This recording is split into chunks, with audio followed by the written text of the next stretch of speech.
વિદ્યાર્થી મિત્રો, આજે આપણે સુભાષિત વૈભવ, સુભાષિતનો વૈભવ બરાબર એના વિશેની માહિતી મેળવીશું. સંસ્કૃત સાહિત્યમાં મોટા કાવ્યને મહાકાવ્ય તરીકે અને નાના કાવ્યને મુક્તક તરીકે ઓળખવામાં આવે છે. મહાકાવ્ય એટલે એમ કહેવાય કે એપિક, ઇંગ્લિશમાં શું કહેવાય એપિક એટલે મહાકાવ્ય જે મોટું છે બરાબર. મહાભારત અને રામાયણ એટલે મહાકાવ્યમાં આવે છે. અને મુક્તક એટલે કે નાનું કાવ્ય જે મુક્ત છે, સ્વતંત્ર છે એવું કાવ્ય એટલે કે મુક્તક.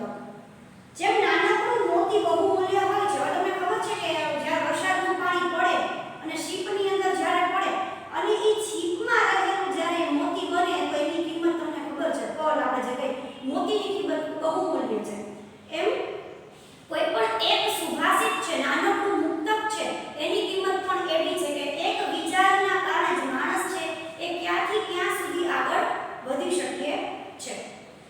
જેમ એક નાનકડું મોતી બહુમૂલ્ય હોય છે તેમ આવા નાનકડા મુક્તકો પણ બહુમૂલ્ય છે. આવા મુક્તકો સુભાષિત હોય છે. શુભ આશિત, શુભ એટલે કે સુંદર અને આશિત એટલે આસધારું છે એટલે કહેવાયેલું સુંદર રીતે જે પાણીદાર મોતી સ્વરૂપે કહેવાયેલા વાક્યો છે એને મુક્તક તરીકે ઓળખવામાં આવે છે. સંસ્કૃત સાહિત્યનો સુપરિચિત અને સુલલિત કાવ્ય પ્રકાર પોતાના 4 ચરણોમાં જીવનના બહુમૂલ્ય પાથેયને કલાત્મક રીતે પીરસી દેવાની એક આગવી વિશેષતા ધરાવે છે. સંસ્કૃત સાહિત્યનું જે આ પ્રકાર છે મુક્તકનો, જે સ્વતંત્ર છે, 4 લીટીમાં જીવનનું ભાથું બાંધી દીધું છે. હવે આપણે ખાલી એટલું જ કહી કે ઉદ્યમેન સિદ્ધયંતિ કાર્યાણિ ન મનોરથે, આવું હું બોલું તો 2 જ લીટી છે કે ઉદ્યમ છે એ ઉદ્યમેન સિદ્ધયંતિ કાર્યાણિ, મનમાં વિચારો કરવાથી મહેનત છે એ ફળીભૂત થાય નહીં. તો એ જ વસ્તુ અહીંયા પણ દર્શાવેલી છે. એટલે ખાલી છે 2 લીટીની બરાબર કે ભાઈ તમારે તમારી જાત ઉપર આત્મશ્રદ્ધા રાખવી જોઈએ. આટલી જ વાત છે, બહુ નાની જ વાત છે. પરંતુ આ વાતની અંદર તમારે એ વસ્તુ પણ સાથે સાથે માર્ક કરવાની છે. શું કીધું કે ઈ જીવનનું ભાથું, જીવનનો નવો માર્ગ છે એ આપણને દર્શાવી દે છે. આ સુભાષિતમાંથી આદર્શ જીવનને ઢાળવાનો બોધ પ્રાપ્ત થાય છે. આવા જ કેટલાક બહુમૂલ્ય મુક્તકોના સુભાષિતનો સંગ્રહ કરીને આ પાઠ તૈયાર કરવામાં આવેલો છે. પ્રસ્તુત પાઠમાં ચયન કરેલા સુભાષિતોમાં કોઈ એક વિભક્તિના પ્રયોગ જોઈ શકાય છે. આપણે જે કારક વિભક્તિનું પ્રકરણ છે હવે નેક્સ્ટમાં ચલાવવું છે એની વાત છે. આવા વિભક્તિ પ્રયોગો એક બાજુ સંસ્કૃત ભાષા શીખવા માટે ઉપયોગી થઈ પડશે તો બીજી બાજુ તે સુભાષિતનો ઉદ્દેશેલા પાઠકના ગુણ, પાઠક બરાબર એમાં 6 પાઠકના ગુણ આપેલા છે એની વાત છે. તો બીજામાં ચલાયમાન જગતમાં કીર્તિ ચિરંજીવિતા છે. હવે કાઈ પણ ભોજ રાજા છે, તમને ખબર છે એની કીર્તિ શું કામ પ્રસિદ્ધ હતી? કારણ કે એ બધા વિદ્વાનોને આશ્રય આપતો હતો એના માટે. સર્વ પાપોનું મૂળ છે શું છે? લોભ છે. સ્વજન અને સાચા મિત્રની પરખ તેમજ સજ્જન અને દુર્જનની લાક્ષણિકતા જેવી બાબતો આકારિત કરી આપીને આ સુભાષિતો તમારા વ્યક્તિત્વને ઉજ્જવળ અને ચારિત્રવાન બનાવવા માટે પૂરતી પ્રેરણા આપશે. ચાલો જોઈએ અનુષ્ટુપ છંદમાં છે. અનુષ્ટુપ છંદ એટલે આપણે વેદ પરિચય કર્યો ત્યારે અનુષ્ટુપ છંદ સમજાવેલો તો હારે હારે બરાબર. 8 8 8 8 8 એટલે 8 ચોક 32 બરાબર. 32 અક્ષરનો છંદ હોય. યાદ એવી સર્વ અનુષ્ટુપ છંદ છે એનું લક્ષણ છે પંચમં લઘુ સર્વત્રમ સપ્તમં દ્વિચતુર્થયો ગુરુ ષષ્ઠમ ચ પાદાનમ શેષેશ્વ નિયમો મત માધુર્યમ અક્ષરમ વ્યક્તિ પદશ્ચેતુષુ સ્વર તે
વિભાજન, સુસ્વર સારો સ્વર, ધૈર્ય ધીરજતાનો ગુણ, બરાબર.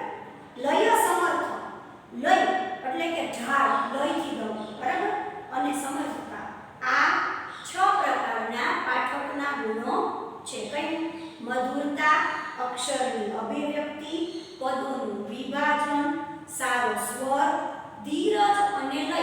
આ 6 પાઠકના ગુણો દર્શાવેલા છે. ચાલો સમજાઈ ગયો છે. નેક્સ્ટ પણ જોઈએ. 1 2 3 4 5 6 7 8. પાછું 1 2 3 4 5 6 7 ને 8 એટલે 8 અક્ષરના 4 ચરક. એટલે ફરીથી આપણે જોઈએ કે અનુષ્ઠુપ છંદ છે.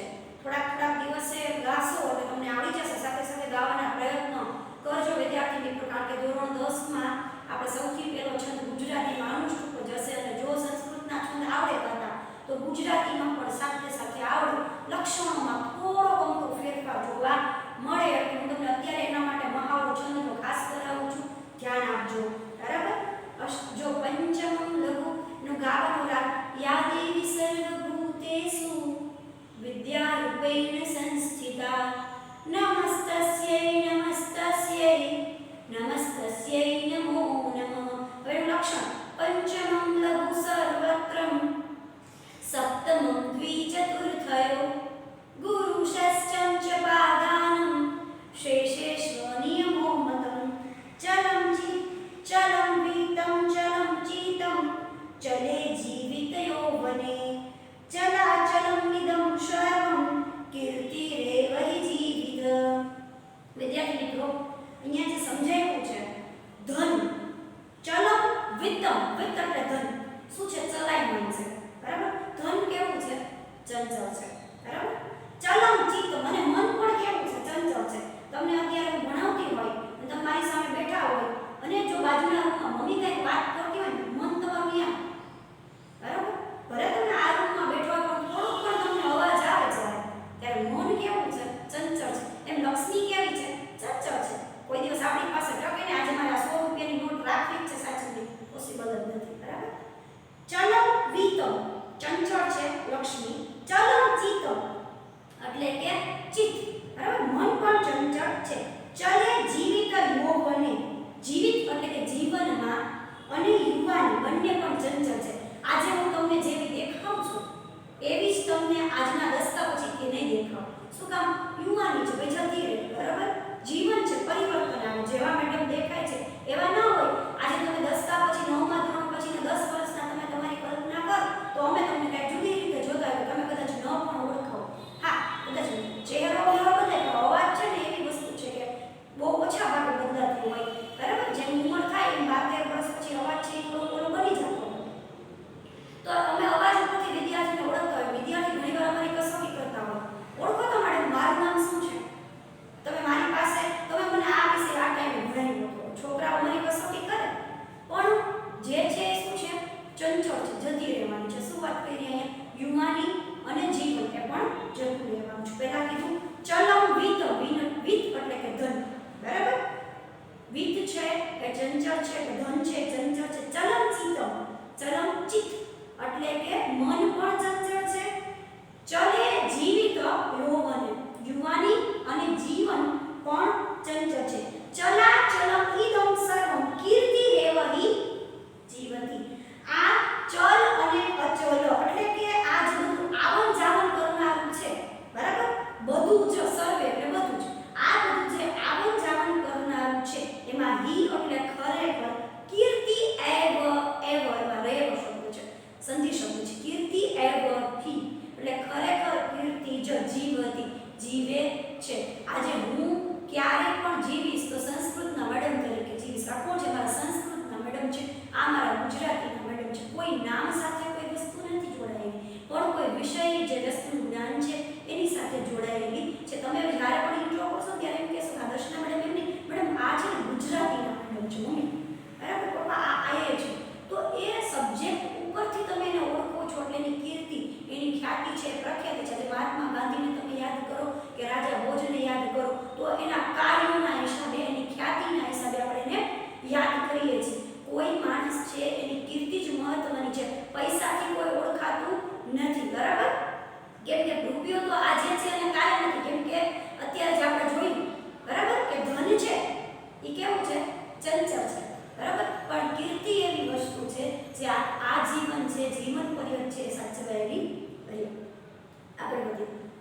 મક્ષિકા વ્રણમ ઇચ્છતિ ધનમ ઇચ્છતિ પાર્થિવાહ નીચા કલમ ઇચ્છતિ શાંતિ ઇચ્છતિ સાધવાહ. આમાં પણ અનુષ્ઠુપ છે બરાબર. મક્ષિકા વ્રણમ ઇચ્છન્તિ ધનમ ઇચ્છન્તિ પાર્થિવા નીચા કલમ ઇચ્છન્તિ શાંતિમ ઇચ્છતિ સાધવ. મક્ષિકા એટલે કે માખી, વ્રણમ ઇચ્છતિ માખી શું કરે? વ્રણ એટલે ઘા. ઇચ્છન્તિ શબ્દ આવ્યો જોઈએ અંતિ બીવવમઃ સીતત તીત અંતિ. માખીઓ શું વિચારે? ઘાની જખમ ઈચ્છે. માખી શું ઈચ્છે? ઘા. અહીંયા જ બેસે, વારે વારે એને ઉડાડો ફરી ના બેસે બરાબર. ધનમ ઇચ્છતિ પાર્થિવા બરાબર એટલે કે પાર્થિવ એટલે રાજા. રાજા શું ઈચ્છે? એનો ધનનો ખજાનો પૈસાથી ભરપૂર કેવી રીતે ભરાયેલો રહે. નીચા કલમ ઇચ્છતિ જે ઝઘડા કરનારા માણસો હોય ને એને કોઈ પણ રીતે ઝઘડો કરવો ગમે. તમે ન બોલતા હોય એની હારે તો પણ તમને ગમી નથી. નીચ નિમ્ન પ્રકારના લોકો છે એ શું ઈચ્છે? કલહ ઈચ્છતિ ઝઘડો ઈચ્છે બરાબર.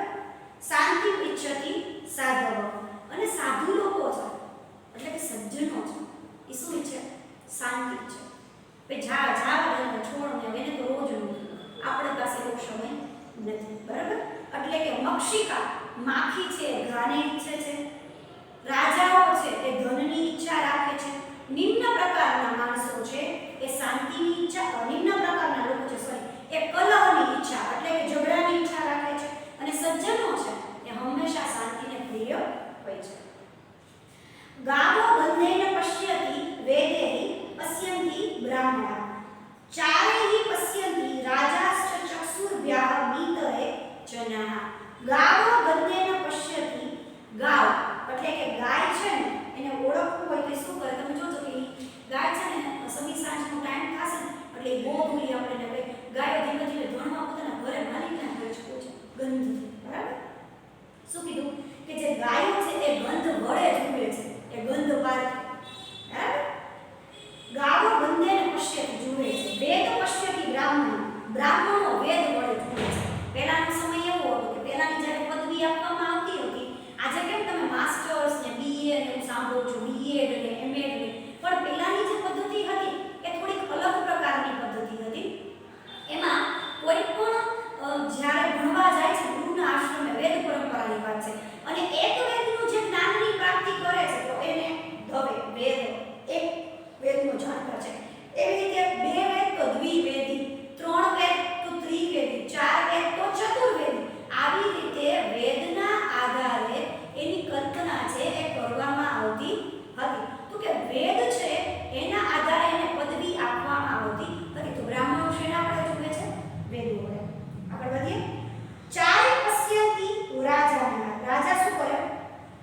પોતાના જાસૂસો વડે જુએ બરાબર. જે ભેદી રીતે મૂકેલા હોય જુદા જુદા વેશમાં, ઘણીવાર રાજા પણ ખુદ વેશ બદલાવીને છુપા વેશે નીકળતા હોય બરાબર. રાજાના ચક્ષુર્ભ્યાઃ મીતરે જના. ઈતરે જના, મીતર એટલે ઈતર શબ્દ છે, તે સંધિ શબ્દ છે. ઈતરે જના બીજા લોકો ચક્ષુર્ભ્યાઃ માત્ર બે આંખો વડે જ જોતા હોય છે. તે સામાન્ય માણસોની વાત છે. સામાન્ય માણસ તેના વડે જુએ? બે આંખો વડે જુએ. ફરીથી જોઈ લઈએ. ગાવો ગંધેન પશ્યતિ ગાયો છે એ ગંધ વડે જુએ છે. બ્રાહ્મણો છે એ વેદ વડે જુએ છે. રાજા છે એના જાસૂસો વડે જુએ છે. અને બીજા લોકો છે માત્ર બે આંખો વડે જુએ છે. દરિદ્રાય ધનદેયમ જ્ઞાનદેય જોડાય છે. પીપાશિતાય પાન્ય શુદ્ધિચાય ચ ભોજન. દરિદ્રાય ધનદેય. જો દરિદ્ર લોકો છે, દરિદ્ર માણસ છે, ગરીબ માણસ છે, એને શું દેવું જોઈએ? ધન આપવું જોઈએ. જ્ઞાનદેયમ જોડાય ચ આગળ લેવાનું અને જોડ. જે મૂર્ખ છે કે મૂઢ છે કે ઓછી બુદ્ધિવાળો છે એને જ્ઞાન દેવું જોઈએ બરાબર. પીપાસિતાય પાણી. પીપાસિત એટલે જે તરસથી, જેને પાણી પીવાની ઈચ્છા છે, તરસથી ક્ષુધા બરાબર. ક્ષુધાતુર છે બરાબર. ક્ષુધા એટલે આમ તો ભૂખ કહેવાય, અને પીપાસિત એટલે પીવાના અર્થમાં છે, જે પાણી પીવા વાળો ઈચ્છા વાળો. શું કહે છે? દરિદ્રને ધન આપવું જોઈએ એટલે ગરીબને ધન આપવું જોઈએ. જ્ઞાન દેય જો જોડાય અને મૂર્ખ અજ્ઞાની માણસને શું આપવું જોઈએ? જ્ઞાન આપવું જોઈએ. અને તરસ્યાને પીપાસિત જેને તરસ લાગેલી છે તેને બરાબર.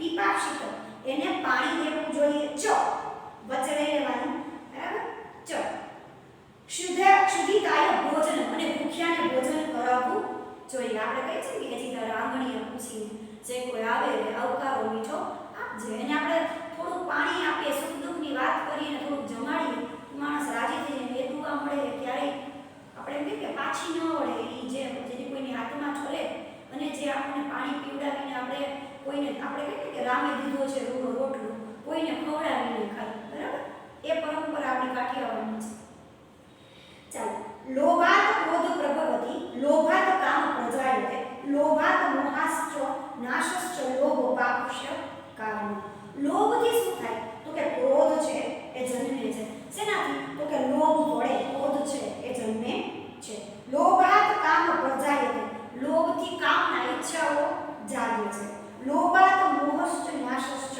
મોહ લોભથી મોહનો નાશ થાય છે લોભસ્ય પાપસ્ય કારણ લોભ છે બધા પાપનું કારણ છે આપણે કહીએ કે લોભિયાનું ધન છે કે ધૂતા રખાય આપણે કહેવત છે આપણને એટલે લોભી પ્રકૃતિના જે માણસો છે એનું ધન કોણ ખાય કે ધૂતારા માણસો હોય ઈ જ એને ઠગી જાય એમ વિચારતો હોય કે હું બહુ હોશિયાર છું તો ના તું હોશિયાર નહીં બરાબર એટલે આપણા કરતા પાછા હોશિયાર માણસો ઘણા બધા હોય છે એટલે લોભ છે એના કારણે ક્રોધનો જન્મ થાય લોભથી કામનો જન્મ થાય કામના ઈચ્છાઓની પ્રાપ્તિ થાય લોભ અને મોહસ્ત નાશ કરે છે અને લોભ જ પાપનું મૂળ છે તક્ષકસ્ય વિષ દંતે મક્ષિકાયશ્ચ મસ્તકે ઋષિકસ્ય વિષમ પૃચ્છે સર્વાંગે દુર્જનસ્ય તત તક્ષકસ્ય વિષ તક્ષક સર્પનો રાજા છે બરાબર ક્યાં હોય છે તક્ષકનું જે વિષ છે બરાબર દાંત તમને ખબર છે દાંત પૂછો સર્પનું ઝેર છે ક્યાં હોય દાંતમાં મક્ષિકાયા છે મસ્તકે માખી હોય છે ને એના માથા ઉપર ભાગ જોયું હોય લાલ કલર છે ઉપસેલો એનું માખીનું ક્યાં હોય છે અને માખીનું ક્યાં હોય છે મસ્તક ઉપર શેની વાત છે વિષની વાત છે વૃક્ષિકસ્ય વિષ પૂછે એટલે કે વિચ્છી પૂછડી આમ બે પૂછડી હોય ને એમાંથી તમે મારી બરાબર વિષમ પૂછે સર્વાંગે દુર્જનસ્ય તત પણ આ બધાની કોઈ એક એક અંગમાં હોય જો સાંભળો વિદ્યાર્થીઓ બહુ સરસ વાત કરી છે તક્ષકસ્ય એટલે કે સર્પનું જે એના દાંતમાં હોય મક્ષિકાય માખીનું જે એના મસ્તક ઉપર હોય ઋષિકસ એટલે કે વિચ્છીનું જે તેની પૂંછડીમાં હોય પણ દુર્જન માણસ એવો છે કે એના અંગે અંગમાં જોવે કોઈ ઝેર વેડે બોલે કોઈ ઝેર વેડે અને કોઈનું કંઈક કાર્ય કરવાનું એમાં એને ઝેરની પ્રાપ્તિ થાય એટલે કે માણસ એવો છે દુર્જનસ્ય અને દુર્જન માણસની પર્ટિક્યુલર છે સજ્જનની દુર્જનસ્ય સર્વાંગે બધા જ અંગોમાં વિષ છે એ રહેલું હોય છે કારણ કે ઓલા પ્રાણીઓમાં તો એક એકમાં જોવા મળે પણ જે દુર્જન જેને ફરાર કરવું છે ને બધી જગ્યાએ એને વિષ જોવા મળે ઉત્સવે વ્યસને ચેવ દુર્ભિક્ષે શત્રુ વિપ્લવે રાજદ્વારે સ્મશાને ચ યસી ત્રિષ્ઠતિ સ બાંધવ ઉત્સવે એટલે કે ઉત્સવોમાં વ્યસને એટલે કે સંકટમાં ચૈવ દુર્ભિક્ષે અને દુકાળમાં શત્રુ વિપ્લવે અને શત્રુઓના ઉભો એટલે કે યુદ્ધમાં શત્રુઓ સાથે યુદ્ધમાં રાજદ્વારે રાજાના દરબારમાં ચ સ્મશાને અને સ્મશાનમાં યહ ત્રિષ્ઠતિ સ બાંધવ જે ઊભો રહે છે તે ખરેખરો ભાઈ છે ક્યારે જ્યારે આપણા ઘરે ઉત્સવ હોય ત્યારે માણસની જરૂર હોય બરાબર વ્યસન એટલે કે ખાસ કરીને સંકટમાં દુર્ભિક્ષે એટલે કે દુકાળમાં શત્રુ વિપ્લવ શત્રુઓના વિપ્લવ એટલે કે યુદ્ધમાં રાજદ્વારે રાજાના જ્યારે રાજા આપણે પોલીસનો કેળો હોય હાલુભાઈ કોકની ઓળખાણ કરી રાજદ્વાર ત્યારના એશન હતો સ્મશાન એટલે કે સ્મશાનમાં આ બધામાં જે સાથે ઊભો રહે છે ખરેખર તેને ભાઈ તરીકે ઓળખાય છે વિદ્યાર્થી મિત્રો ખાસ ધ્યાન આપજો બરાબર કે અહીંયા તમારે સાથે સાથે આમાંથી અર્થ વિસ્તાર પણ પૂછાય છે તો અર્થ વિસ્તારની તૈયારી એક સાથે જોઈ લેજો કે કેવી રીતે આપણે અર્થ વિસ્તાર છે એ કરવાના થાતા હોય છે કે અર્થ વિસ્તારનું મહત્વ છે એ શું હોય છે જો અહીંયા અર્થ વિસ્તાર એટલે બોધ લખવાનું સોરી પહેલા એનો અનુવાદ લખવાનો અર્થ વિસ્તાર સંસ્કૃતમાં લખ્યો એનો અનુવાદ પછી એની સમજૂતી ના જે ઉદાહરણ